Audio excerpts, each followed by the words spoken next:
2023 NEET question organic കെമിസ്ട്രിയിൽ നിന്നാണ് question. ഒരു reaction sequence തന്നിട്ടുണ്ട്, അതിന്റെ ഫൈനൽ ആയിട്ടുള്ള പ്രോഡക്റ്റ് ഡി എഴുതാനാണ് പറഞ്ഞിരിക്കുന്നത്. ഫസ്റ്റ് നമ്മൾ എടുത്തിരിക്കുന്നത് ആൾഡിഹൈഡ് ആണ്.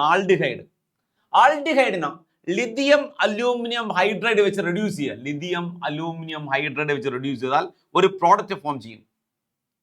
ആ പ്രോഡക്റ്റിലേക്ക് കോൺസെൻട്രേറ്റഡ് സൾഫ്യൂരിക് ആസിഡ് വെച്ച് ഹീറ്റ് ചെയ്യുക. കോൺസെൻട്രേറ്റഡ് സൾഫ്യൂരിക് ആസിഡ് വെച്ച് ഹീറ്റ് ചെയ്യുക, വേറൊരു പ്രോഡക്റ്റ് ഫോം ചെയ്യും.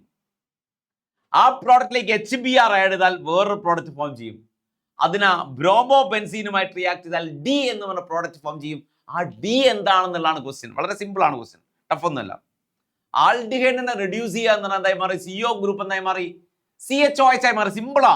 ആൾഡിഹൈഡിന്റെ റിഡക്ഷൻ സിമ്പിളാ. CO group become CHOH. എവിടെ CO ഉണ്ടോ അതായി മാറി CHOH ആയി മാറും. അത്ര തന്നെ. എന്തായി കിട്ടുക? ആൻസർ ഇടുക CH3.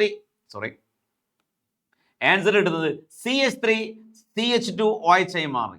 ഞാൻ പറഞ്ഞു ആൾഡിഹൈഡ് റെഡ്യൂസ് ചെയ്ത് ശ്രദ്ധിക്കേണ്ടതാ. CO group become CHOH. എവിടെ CO ഉണ്ടോ അതായി മാറി CHOH എഴുതി കൊടുത്താൽ മതി. CH3CH2OH ആയി മാറി അല്ലേ?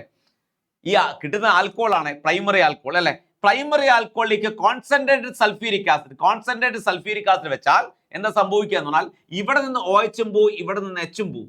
Beta elimination and form alkene. എന്ത് ഫോം ചെയ്തു?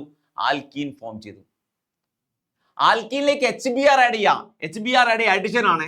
ഈ ഡബിൾ ബോണ്ട് സിംഗിൾ ബോണ്ട് ആയി മാറിയിട്ട് ഒരു H ഇവിടെ എടുത്തു, ഒരു Br ഇവിടെ എടുത്തു. എന്താ കിട്ടുക? പ്രോഡക്റ്റ് കിട്ടുക CH3CH2Br ആയി മാറി. ക്ലിയർ അല്ലേ? ഈ ആൽക്കൈൽ ഹാലഡ ഫോം ചെയ്തു. ആൽക്കൈൽ ബ്രോമൈഡും aryl bromide. Alkyl bromide and aryl bromide അല്ലേ? അറൈൽ ക്ലോറൈഡ് അല്ല, ബ്രോമൈഡ് ആണ്. ഇവിടെ ബ്രോമൈഡ്. ആൽക്കൈൽ ബ്രോമൈഡും അറൈൽ ബ്രോമൈഡും റിയാക്ട് ചെയ്യുക. സോഡിയവുമായിട്ട് റിയാക്ട് ചെയ്യുക ഡ്രൈ ഈതർ എന്നുള്ള സോൾവെന്റ് പ്രസൻസിൽ. ഇവിടെ ഉപയോഗിക്കുന്ന ഡ്രൈ ഈതർ ആണ്. ആൽക്കൈൽ കോമ്പൗണ്ട് അഥവാ ഈഥൈൽ ബെൻസീൻ. ആ റിയാക്ഷൻ വിളിക്കുന്ന പേര് Wurtz Fittig reaction. Ethyl benzene form ചെയ്യും അല്ലെ? അപ്പൊ നമ്മൾ ആൻസർ ചെയ്ത് നോക്കാം. ഈഥൈൽ ബെൻസീൻ 4 ആണ് ഓപ്ഷൻ അല്ലെ?